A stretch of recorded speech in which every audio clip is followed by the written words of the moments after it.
Your menu is too traditional for where we want to take this restaurant. That's what Vanessa told me after calling me into her office one Tuesday afternoon. She'd owned Cloud Marsh Tech for barely 3 weeks and already had opinions about the food. I'd been cooking for 7 years. I'm Luca Moretti, 43 years old, executive chef at what used to be Brailoff Bistro in Providence, Rhode Island. I'd built this place from a quiet neighborhood spot into one of the most respected restaurants on the East Coast. Not with flashy techniques or molecular gastronomy, with food that reminded people of something real. We need a fresh culinary identity, she continued, barely looking up from her laptop. Something more Instagram-worthy, more fusion, more excitement. I didn't argue, just nodded once and asked when my last day would be. She seemed surprised by that, by how easily I accepted it, like she expected me to beg or negotiate. But I don't beg for people to understand what they can't see. 7 years I'd poured my soul into those dishes. 7 years of adjusting recipes my grandmother taught me in Naples when I was barely tall enough to see over the counter.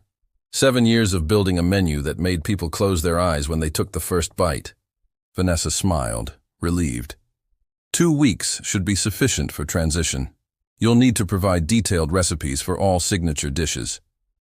Of course, I nodded again, though we both knew I'd never written down a single recipe.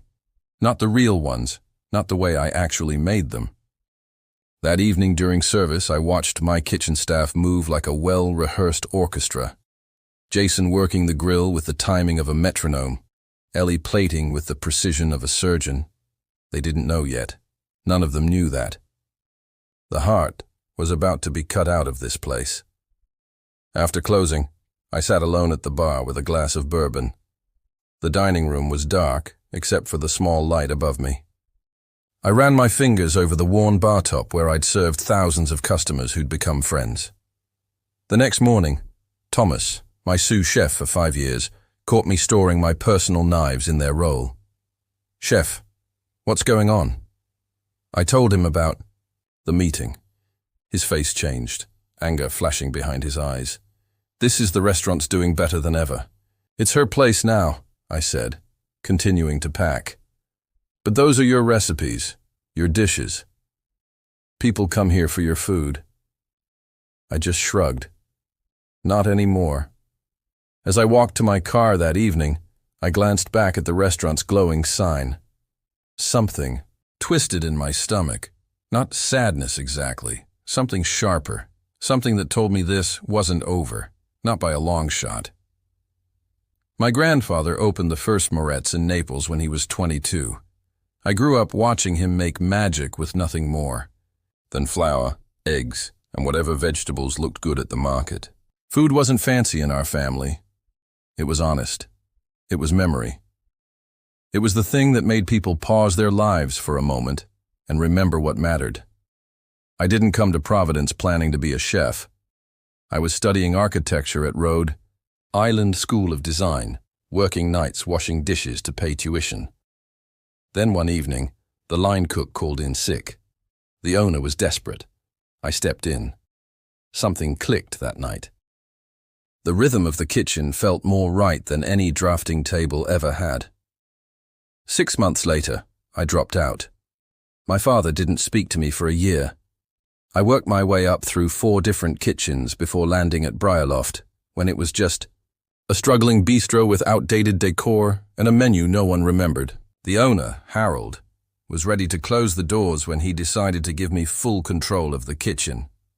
"Make food that matters to you," he said. "I'm all out of ideas." So I did. I built a menu around the dishes my grandmother made. The braised lamb that simmered for 6 hours with rosemary and juniper. The seafood stew with saffron that my grandfather learned from his mother.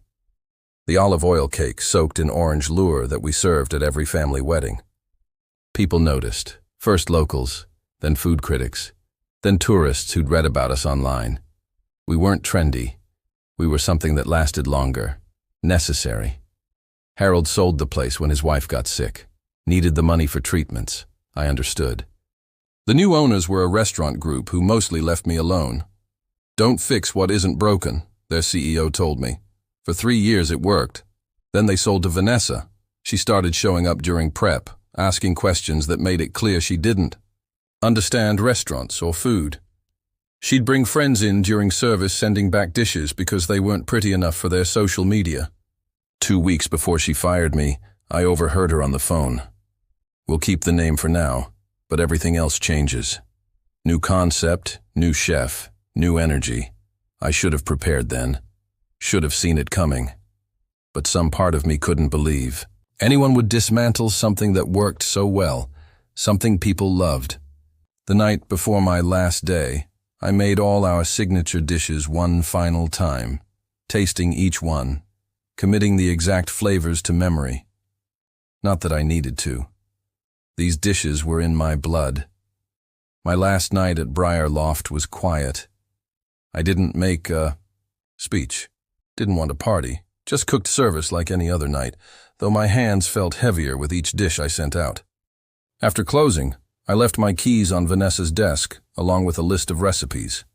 The official ones we kept for health inspections and line cooks. Not my recipes. Not really. I drove home to my small apartment and opened a bottle of Barola I'd been saving. Sat on my balcony looking at the city lights and felt nothing. No anger, no sadness, just a hollow space where 7 years of work used to live. The next morning, my phone buzzed with texts from the kitchen staff.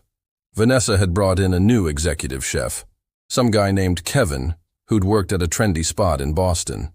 He was already changing things, they said, rearranging the kitchen, talking about elevating the menu. I didn't respond, just turned off my phone and took a walk downtown. 3 days passed before Thomas showed up at my door, still wearing his kitchen whites, eyes wild. "It's a disaster," he said, pushing past me into my apartment. "Kevin can't replicate anything. He's trying, but the dishes are coming out wrong. They have the recipes," I said. Thomas gave me a look. "They have what you wrote down, not what you actually did." I shrugged and poured him a glass of water. New chef, new restaurant. That's how it works. The regulars are noticing. Mrs. Carpenter sent back the lamb twice last night. Said it wasn't right. Mrs. Carpenter had been coming every Thursday for 5 years. Always ordered the lamb. Always told me it reminded her of the year she spent in southern Italy before her husband died. "They're doing a big relaunch next week," Thomas continued. "Food critics, influencers, the whole show. Vanessa's calling it Briar Loft Evolved."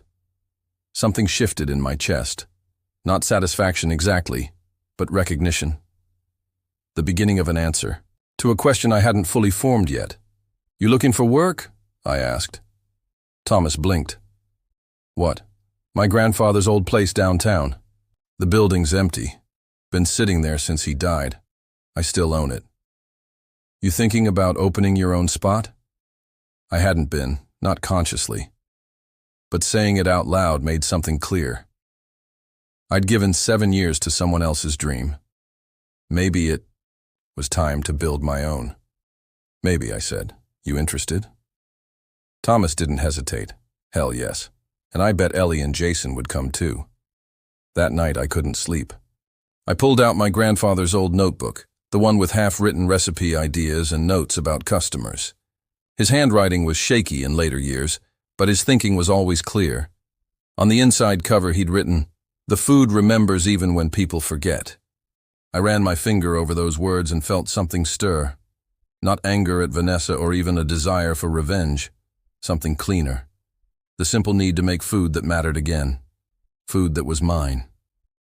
The week after I left, food bloggers started posting about changes at Briarloft. Pictures of deconstructed versions of my dishes. Foam where there should have been sauce. Tiny portions arranged like abstract art. Comment sections filled with confused regulars. What happened to the real menu? This isn't what made this place special. I was painting my grandfather's old restaurant space when Vanessa called. First time I'd heard from her since I'd left. "Luca," she said, voice honey sweet. "How are you?" "Fine. We're having some transition challenges. I was hoping you might be available for consultation just to help smooth things over." I set down my paint roller. What kind of challenges? She paused. Some of the signature dishes aren't coming out quite right. Kevin is talented, but customers are noticing differences. You have the recipes, I said, repeating what I'd told Thomas. Yes, but there seem to be nuances missing. I almost laughed. Nuances like how I adjusted the lamb seasoning based on the time of year, how the seafood stew needed more acid when using Gulf shrimp instead of local catch, how the olive oil cake required a different bake time on humid days. I could compensate you well, she continued, and credit you as a consulting chef. I'm busy, I said. Look, Luca, her voice hardened. The relaunch is in 3 days. We have critics and investors coming. I need those dishes to be right. Then you shouldn't have fired the person who created them. She was silent for a moment. I'll double your last salary just for 2 weeks of consultation. No, triple it. It's not about money, Vanessa. Then what is it about? Some wounded pride. I made a business decision, and now I'm making one. Good luck with your relaunch. I hung up and went back to painting. An hour later, Thomas called to tell me Vanessa was in the kitchen watching the cooks prepare my dishes, making notes and asking detailed questions about every step. 2 days before the relaunch, I was at the farmer's market when Harold, the original owner, found me examining tomatoes. Heard what happened, he said, stepping beside me. Also heard you're opening your own place. News traveled fast in the restaurant world. Thinking about it, Vanessa called me yesterday, asked if I had any notes or records about your cooking from when you started. Sounded desperate. I raised an eyebrow. What did you tell her? That your food was always magic to me. I never knew how. You did it. He picked up a tomato, weighed it in his hand. She's in trouble. You know those investors are expecting the same restaurant they've been reading about for years, the one you built. That afternoon, Ellie, my former pastry chef, texted, "They're trying to reverse engineer your olive oil cake. On the 5th attempt, still not right." I smiled despite myself. That cake had taken me 2 years to perfect. The night before the relaunch, Vanessa showed up at my apartment. I was surprised enough to let her in. "One last offer," she said. Not bothering with pleasantries. "Come back. Full creative control, 20% ownership stake." I leaned against my counter. Why? Because the practice run tonight was a disaster. Because our reservations for the next month are built on your reputation. Because I made a miscalculation. For a moment, I considered it. 20% was significant. But then I thought about my grandfather's empty restaurant, about cooking on my own terms. "I appreciate the offer," I said, "but I've started something new." Her face hardened. "If you're opening a competing restaurant, you should know your contract had a non-compete clause. You can't open within 5 mi of Briar Loft for 2 years. I hadn't remembered that. Hadn't thought to check. "Good to know," I said, opening my door. "Good luck tomorrow." After she left, I called my cousin Anthony, who practiced business law. The non-compete was real and potentially enforceable. My new spot was only 2 mi from Briar Loft. I'd hit a wall I hadn't seen coming. That night I couldn't sleep. I reviewed my options, delay opening, move locations, fight the non-compete in court. None felt right. At 3 a.m., I drove to my grandfather's building and sat in the half-renovated space, thinking. The next morning, relaunch day at Briar Loft, I met with Anthony at his office. He reviewed the contract again. Brow furrowed. "There might be a loophole," he said finally. "The non-compete specifies you can't open a similar restaurant concept with competing cuisine within 5 mi, and defines similar concept. Your grandfather's place was a traditional Italian restaurant, right? Not New American like Briar Loft. I considered this. My menu at Briar Loft had Italian influences but wasn't strictly traditional. I'd been planning something similar for the new place. My dishes, my style, but not bound by tradition. "What if I went old school?" I said slowly. "Completely traditional. My grandfather's exact recipes. Red checkered tablecloths, Chianti bottles with candles, Anthony nodded. Different enough concept that we could argue it doesn't compete directly. Risky, but possible. I thanked him and left, mind racing. I'd been so focused on recreating what I'd built at Briar Loft that I hadn't considered going back to my roots, to the food that had started everything. On my way home, I got a text from Jason, who was still working at Briar Loft. Critics are, here, food's not right. Kevin's panicking. I didn't respond. Wasn't my problem anymore. That evening, Thomas, Ellie, and Jason came over after their shift, faces grim. It was a bloodbath, Thomas said, accepting the beer I offered. None of the signature dishes worked. The lamb was tough, the stew was bland, and the cake was dense as a brick. Vanessa kept making excuses, Ellie added, blaming ingredient suppliers, kitchen equipment, everything but the obvious. Which is, I asked, that they don't have you, Jason said simply. We talked into the night about what had happened. How Kevin had tried to follow my written recipes but missed all the unwritten steps. How the critics had been visibly disappointed. How Vanessa had disappeared into her office halfway through service. There's more, Thomas said, lowering his voice though we were alone in my apartment. I overheard Vanessa on the phone with someone, an investor, I think. Turns out she leveraged everything to buy Briar Loft, expected to flip it for a quick profit. Based on its reputation, I said, he nodded, which was built on your food. She's in trouble, Ellie said. Without good reviews from this relaunch, she might lose backing. I should have felt satisfaction. Instead, I felt a strange sense of clarity. This had never been about my cooking. It had been about money. About using what I'd built to turn a profit. I'm opening my grandfather's place, I said, going back to traditional Italian, his recipes, his way. What about the non-compete? Thomas asked. I explained Anoni's thinking, different concept, different target, and honestly, if she wants to fight me on it, let her try. Her restaurants about her have bigger problems. The next morning, the first reviews appeared online. They were as brutal as expected, a pale imitation of its former self. All style, no substance. The soul of Briar Loft has vanished. That afternoon, I signed a lease on a small storefront across from my grandfather's building. A place for a simple cafe, a place where I could cook while renovations continued on the main restaurant. I named it Moretti's Table. No concept, no gimmicks, just food that mattered. On a hunch, I drove past Briar Loft that night. The parking lot was half empty. A paper sign on the door announced, "Limited menu tonight." The unraveling had begun. 3 weeks later, Moretti's Table was ready to open. Nothing fancy, just 12 tables, white walls, and my grandfather's old copper pots hanging in the kitchen.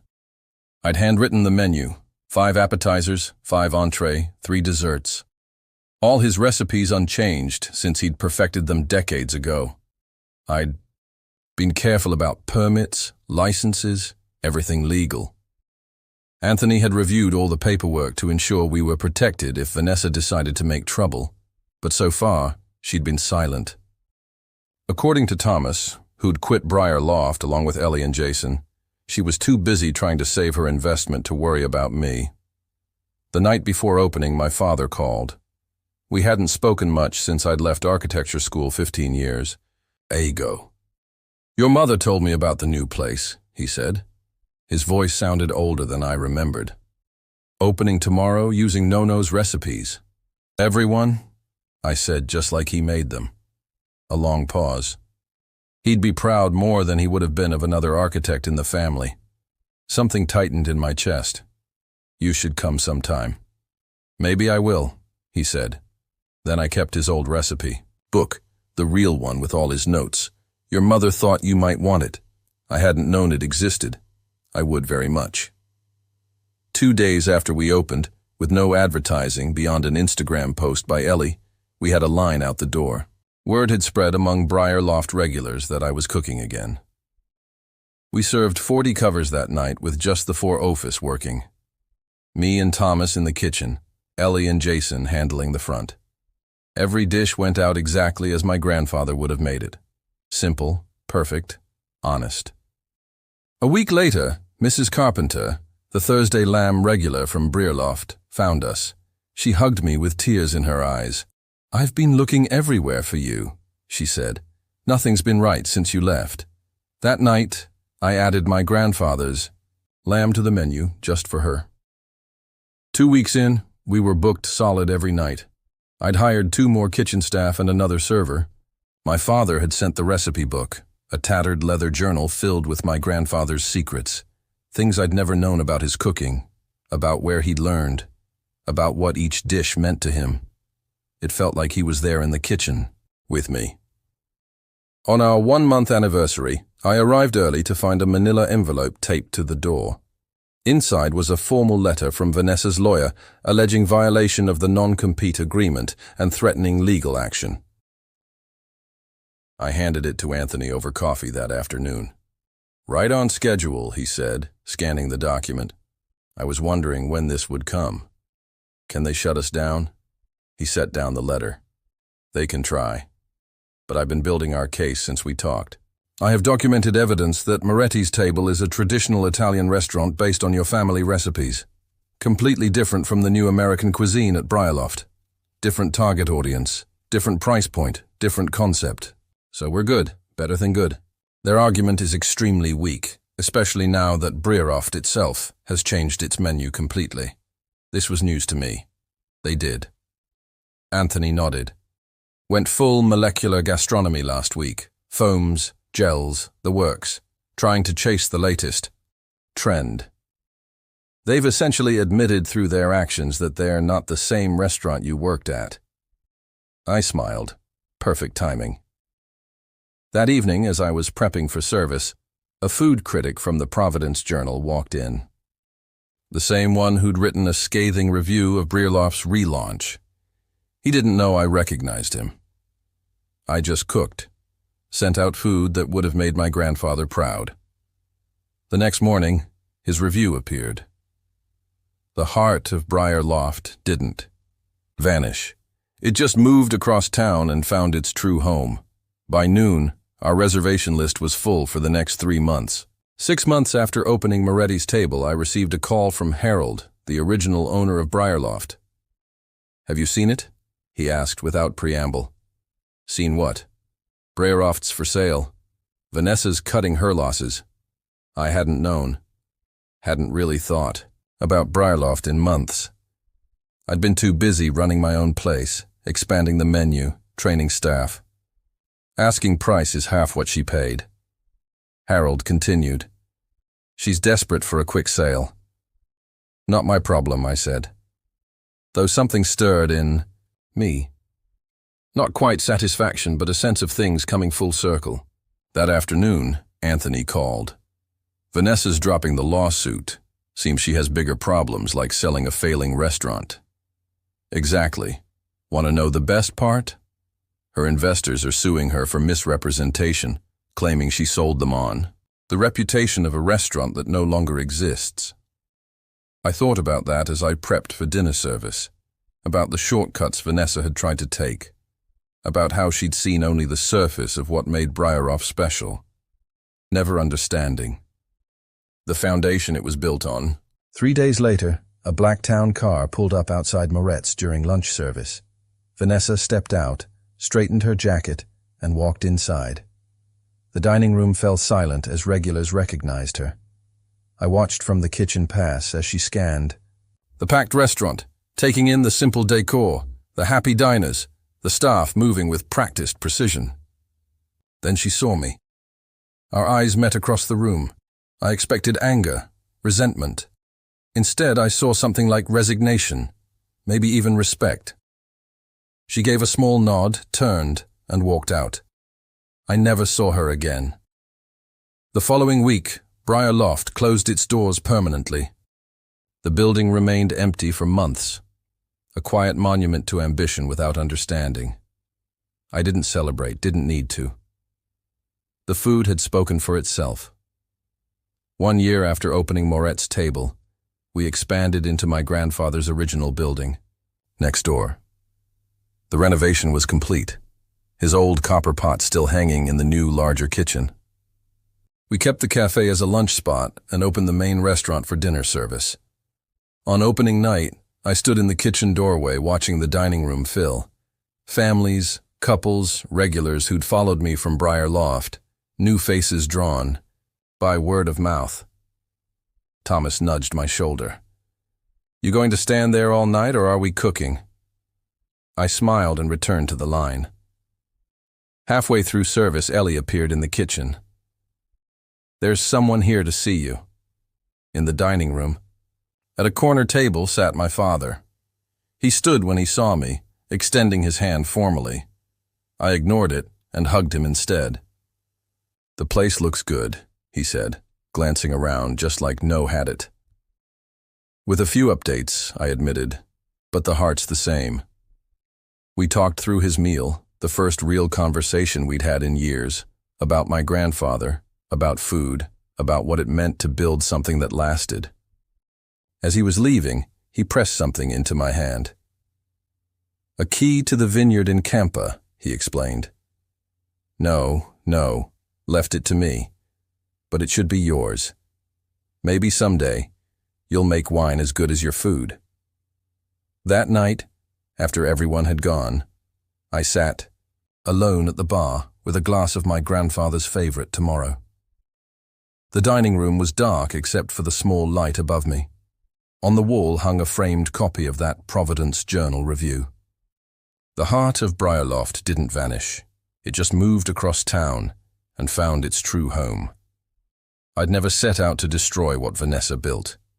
I'd only wanted to create something authentic, something true. In the end, that had been enough. Sometimes, the best revenge isn't revenge at all. It's simply doing what you were meant to do and doing it well. I raised my glass to my grandfather's memory and to the empty chairs that would fill again tomorrow. This place wasn't just a restaurant, it was home.